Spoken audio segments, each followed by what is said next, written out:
தாயே சாமுண்டீஸ்வரி விளக்கே திருவிளக்கே வேந்தன் உடன் பிறப்பே விளக்கே தேவி பொன்மணியே விளக்கே அழகாய நாயகி தாயாரி பசுமுன்னை விளக்கு வைத்து பந்தித்திரி போட்டு குளம்போல் எண்ணெய் விட்டு கோலமுடனே.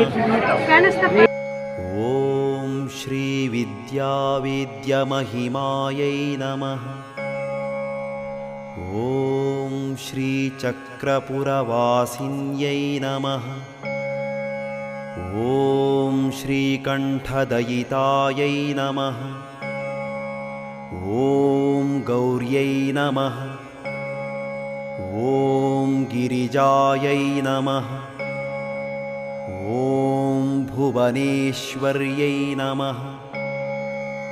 ॐ महाकाल्यै नमः. ॐ महालक्ष्म्यै